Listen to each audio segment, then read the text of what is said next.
Prime Minister Narendra Modi spoken to the Israeli Prime Minister Benjamin Netanyahu and took to social media platform X to spoke to the Prime Minister Netanyahu about the recent developments in West Asia. Terrorism has no place in our world. It is crucial to prevent regional escalation and ensure the safe release of all hostages. India is committed to supporting efforts for an early restoration of peace and stability. I want to quickly cut across to India Today's Shiv Arur for more on this. Shiv, the Prime Minister's conversation with the Israeli Prime Minister, quite a significant message just days after the big attack on Hezbollah by Israel, and especially the attacks that are still taking place on the 3H, Hamas, Hezbollah and the Houthi rebels. India also hoping it wouldn't escalate into a bigger regional conflict. Gaurav, Prime Minister Modi's message comes at at a very important milestone in the conflict. It comes, just before the 1 year mark after the October 7th attacks by Hamas on Israel. Remember that Prime Minister Modi was among the first world leaders to react after that attack had taken place in October last year. And now this particular message that comes amidst a very visible, marked escalation on Israel's northern borders after the killing of the Hezbollah chief Hassan Nasrallah is important at two levels. One, he specifically calls out terrorism. He's referring, of course, to the Hezbollah, but he also refers to, the safe return of hostages. So he's also talking about Hamas. Remember, India's foreign policy very clearly supports a two-state solution in which both Israel and Palestine can live in peace and mutual respect and mutual harmony. But that does not mean India does not, call out terror when it sees it. In this particular case, remember, it's complicated, and therefore to call out the terror of Hezbollah, because who else would the Prime Minister be talking about at a time when the direct engagement that's happening is between Israel and Hezbollah forces in southern Lebanon. And therefore, it's a marked message, given that India also shares a strong diplomatic relationship with Iran. Hezbollah are avowed proxies of Iran. Iran completely backs and funds them. And therefore, this is a strong message that is actually being sent out. Remember that Israel looks to India, recognizes India's foreign policy as far as the two-state solution is concerned, still looks to India as playing a larger regional role, as a country that can use its diplomatic muscle to make some kind of a difference and force some kind of a, both a ceasefire and a kind of peace formula in the region. What role that will be, we'll have to wait and see. But Prime Minister Modi's message is certainly an indicator of where India stands now. Shiv, for the moment, many thanks. You're absolutely right. For peace in the region, step one, hostages must be repatriated to Israel as quickly as possible. And then that ceasefire and cessation of violence and terrorism in that area, and of course aid trucks getting into Gaza. But now this war is actually expanding on multiple fronts. Israel is fighting a war on 3 out of its 5 fronts. It stepped up offensive against the Triple H, Hamas in the Gaza Strip, Hezbollah in Lebanon, and the Houthi rebels in Yemen. Now, in a rare move, Israeli Prime Minister Benjamin Netanyahu, he directly addressed the people of Iran, telling them that their nation will be free soon. That's a very significant message. This even as Israel continues to pound Lebanon and perhaps is preparing for, or is all set for, a ground offensive. Hezbollah, meanwhile, has pledged to fight on and fight back.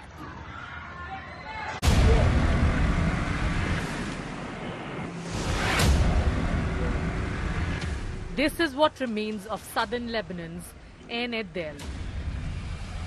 Israeli army says it has killed another senior Hezbollah figure, Nabil Qaouk, amid an ongoing exchange of strikes between the two sides. This even as Israeli military tanks continue to mass big in northern Israel-Lebanon border. Israel has expanded its attacks on Hezbollah in Lebanon and the Houthis in Yemen, stoking fears of a bigger regional war. The Israel Air Force's refueling aircraft have been operating in all arenas in the war, providing fighter jets with flexibility in strikes and aerial operations at any distance. The Israeli Air Force is conducting strikes on military targets belonging to the Houthi terrorist regime in the areas of Ras Isa and Hudaya in Yemen, including power plants and a seaport that are used by the Houthis to import oil for military purposes.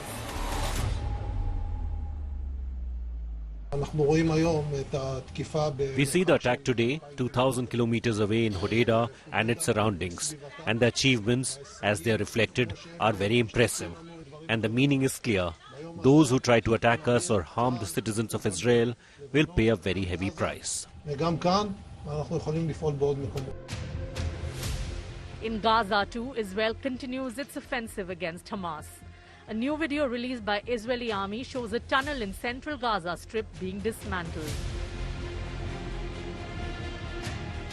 Israel is fighting wars on 3 of its 5 fronts.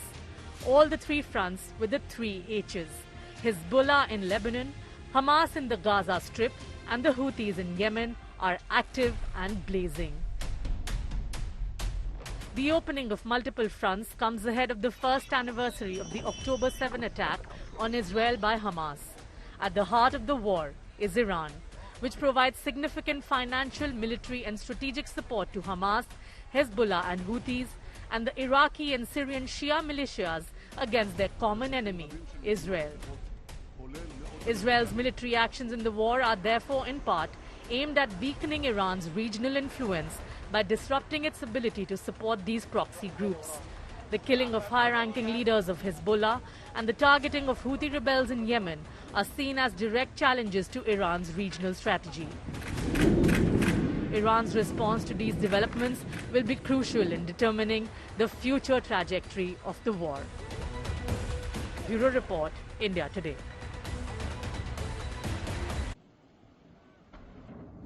So what should one make of Prime Minister Benjamin Netanyahu directly addressing the people of Iran?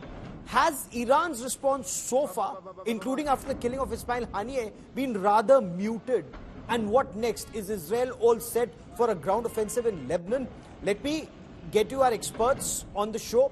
Dr. Saeed Ghasim-Nijad is a senior Iran specialist who joins us from New York. General Syed Atta Hasnain is an expert on West Asian military operations, and Group Captain Augustine Vinod is a former fighter pilot on air operations that have been undertaken by Israel. But my first question is to our man on ground. India Today's Ashraf Vani now joins me from southern Lebanon. He was in Tyre, and in the way things are developing, Ashraf, is Israel all poised for a ground offensive? What are you picking up on ground? There are reports for last many days that Israel is building its military power on the borders in the South Lebanon, and they have moved some of the armored vehicles as well as the tanks from the Gaza border, and they are already in place on their northern border. Now the reports by the sources, what we are getting from Syria is that this can be possible on the first anniversary of the Israel-Hamas war, which started on the 7th of October 2023, and there may be another surprise when on the same day IDF will make ground invasion into Lebanon. Ashraf, stay with me. Interesting you should say that. Dr. Saeed Ghasim-Nijad, the 7th Brigade of the Israeli Defense Forces is believed to be carrying out some military maneuvers at the Israel-Lebanon border. Sir, we are told that there are 2 more reserve brigades that have been brought in. Will Israel enter Lebanon on or around the first anniversary of the Hamas attack? Will it be, in your appreciation, will this attack, if at all, happen in days or weeks or months? Look, the UN was supposed to safeguard the area below the Lithuanian River. They haven't done it for years. Hezbollah is using that area to attack Israel constantly. And Israel has been demanding the UN to do something about it for years. They are not doing it. And after October 7, you have like thousands of Israelis who are living in the northern Israel. They have to evacuate their houses. They live somewhere else for months now. And Israel should do something about it so these people can come back to their houses. And what Israel should do is to neutralize the Hezbollah's capacities in that area so these people can come back to their house. So in your appreciation, is Israel going to go into Lebanon? It's not if, but when. And will that Litany River then be the buffer zone? It'll try and push Hezbollah to the other side? I think that has been the plan for a long time. They haven't done it before because they needed to take care of the Hamas. Now that the Hamas situation is neutralized to a certain degree, I think they are going to do that. Okay. General Hasnain, Israel appears to be on top of the situation, having decimated both Hassan Nasrallah and the top leadership of Hezbollah, and perhaps even the tactical leadership, if indeed those pager attacks, they haven't claimed it, but they've been carried out, if indeed, by Mossad. Now, does it make sense for Israeli ground forces to now move in and push home that advantage? Will ground operations take place in days or weeks, in your military appreciation? Thank you, Gaurav. In my military appreciation, I entirely endorse what Dr. Saeed just said. You see, it's important that there are almost 90,000 people from the Israeli northern settlements who are displaced from their homes. They have to go back. And if Mr. Netanyahu wants to take advantage of the situation, he needs to do something to make sure that his political future is also dictated by this aspect. So like in 2006, 12th of July 2006, the Israeli army the IDF had gone in up to a limited extent. The option is to go deep. If you go deep, you are going to get inextricably involved in this war, which will not see an ending for a long time. But to have limited options, to go up to the river, to create an exclusion zone so that the Hezbollah does not have the option of being able to fire its short and mid-range missiles and rockets into this area. That should be the larger aim militarily, the way I look at it. Okay. And Group Captain Vinod, if you were to look at air power, is there absolutely no threat to Israeli Air Force? Almost, it seems, across the region. They bombed Houthi bases in Yemen more than 2,000 kilometers away. They have complete air dominance in your appreciation? Absolutely. In fact, as a DS in College of Air Warfare, I've been saying this. If you don't put your money on air defense, then you might as well write off your country. Because with such a formidable Air Force that Israeli Air Force, like the Israeli Air Force supported by none other than United States, Germany, and to some extent Italy, as per Sipri's report, if you don't have at least the defenses in place, then you're as much as handing over the country on a platter to the opposing country. I mean, we look at the impunity with which F-15s, which has such a large radar cross-section. I can imagine if it was a stealth fighter which moved in. Such a large radar cross-section is able to do air-to-air refueling, while in that video you can see one of the towns of Saudi very clearly, and putting it out for the environment the very next day with impunity shows how the amount of air dominance that Israeli, or IAF as it is called, also has over this entire region, including probably in large extents of Iran, which is the next thing that we are probably going to talk about in days to come, Gaurav. So, in fact, that's the question I was coming to. Dr. Saeed, why has Iran's response been so muted even after the killing of Ismail Haniyeh in Tehran? Is Israel no longer worried about Iran, or what do you make of Iran's response so far, and Benjamin Netanyahu directly addressing the people of Iran a short while back? Because I think the regime after the October 7, Israel released itself from the shackles that had been put on Israel by the United States and by Europe. So, and when it released itself from those shackles, it became more aggressive. And what we have seen is that whenever Israel hit the regime actually tried to respond back. And in April, the regime actually, they did with more than 300 drones and missiles, and they were not able to hit even one strategic target. And after that, Israel was able to hit a strategic target deep inside the Iranian soil.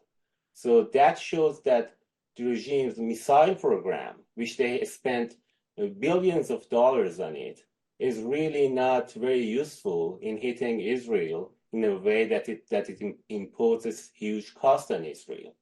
And the regime's missile defense, it really cannot prevent Israel from entering the Iranian soil. So the regime is in a very strategic impasse. After that, what we saw, so many said maybe, okay, Hezbollah can do something about that. Hezbollah will be more dangerous. And we now see that after a week that Israel had been really battering and shattering Hezbollah, Hezbollah has not been able to have any significant response. So to answer your question briefly, the regime really cannot do anything significant. So that's why we see they are quite silent. What they want now, I think they know that everyone understands that they cannot do anything. So what they hope now is that the West, the United States, Europe, can somehow prevent Israel from doing more. So over time, they can actually build their nuclear weapon, because the only way that their missile program is of any use right now is if they have nuclear weapon. And there is no way Israel will let them make or complete that nuclear weapon, given the number of covert attacks that have taken place inside Iran, neutralizing their nuclear scientists, as you know better. But General Hasnain, is Iran not in a position to respond directly? Will it only respond through proxies? And as Dr. Saeed was pointing out, the most powerful proxy, Hezbollah, looks very, very weakened today. See, Gaurav, we all understand that Iran's entire doctrine and concept of war has been proxy warfare. And you yourself very correctly have just assessed the proxy on which Iran was depending all this time, Hezbollah, has been taken out, diluted to a great extent, virtually neutralized. Secondly, the sanctions have had much more effect on Iran than most of us can actually appreciate. Thirdly, if at all this has to escalate, a lot of people are talking about the possibility of Russian support, even Chinese support. I would say the Chinese are not going to enter anywhere into the Middle East. The Russians have got a problem on their hands already in Ukraine. So Iran virtually is on its own. At this time, this is the time when it is the weakest, because ideologically it is also at odds with itself, with a type of a reform movement which is already being undertaken by the new government there. So as such, I'm not sure whether this is the most opportune moment for Israel to actually strike Iran. But definitely a great deal of psychological warfare, good diplomacy will ensure that Iran remains isolated, not in a position to be able to extend its reach anywhere into the areas of its interest. Okay, Group Captain Vinod, but there is one aspect here. Aerial bombing in Gaza did not achieve the aim that Israel set out to achieve. Hamas still holds 100 plus Israeli prisoners, plus Yahya Sinwar remains alive, though hasn't been seen for some time. Is Hamas yet to be decimated? And air operations, even against Lebanon, devastating as they have been, that victory that Israel is looking for, is it too premature to declare victory unless that area till the Litany River or beyond the Litany River is cleared and made a buffer zone, and ground forces will have to be committed? Spot on question, Gaurav. Just a couple of quick points. First and foremost, look at Iron Dome. Iron Dome did its job and did its job well. Imagine if Iron Dome didn't do its job, we would be seeing lots of Israeli bodies on the ground. Israeli people would be running for cover today. So that is the point. You have to have a very strong air defense. And that is the bottom line. That is the only way you can save your country, whether it is rocket, whether it is missile, whether it is drones, whether it is ICBM, MIRV, you name it. You have to have an air defense. And that is what this war has taught us. Second, I've been saying this for a while, including in your channel. 3/4 of the Hamas is under the ground. What you see on top of the ground is not the Hamas. It is most probably the moving forces or sticking my neck out and say this, is the cannon fodders which Hamas is known to use, which is unarmed civilians. And most importantly, not all the people whom Hamas abducted have been found. Until they are found, whether dead or alive, Israel will keep at it till they find the last man, or at least. So, Dr. Saeed, I want to understand from you, there were reports of some protests against President Pezeshkian in Tehran today. The supreme leader, Ayatollah Ali Khamenei, apparently has been moved to some safer location. It appears Iran, instead of being on the offensive, is either scared or on the defensive. It's hiding its leaders, perhaps, from the next Israeli attack. So, is Iran in a disarray? Are the president and the supreme leader not on the same page? I don't think so. I think the and I believe now. I think the president. The president in Iran is more like an executive assistant to the supreme leader. The supreme leader makes all decisions, but the regime is quite weak. It's illegitimate. The elections have been boycotted for many years now.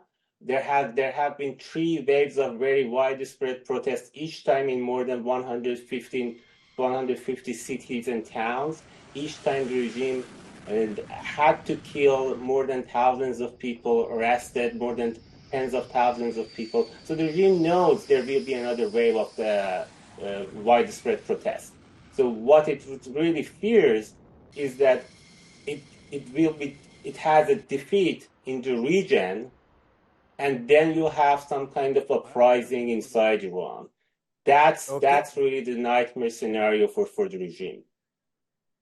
Okay, but will there be that uprising in Iran? We'll track that story very closely. I've run out of time on this part of the show. To all my guests, many thanks for joining me. As we slip into a break, there's a comment that's coming from US President Joe Biden. He's called for a ceasefire on Monday, the 30th of September. Now, when he was asked about reports that Israel is preparing for a limited ground invasion of Lebanon in its fight against Hezbollah, Biden asked if he's comfortable with Israel's plan. He said, I'm comfortable with them stopping. The Pentagon has said the US will send a few thousand additional troops to Middle East to boost security and defense if needed.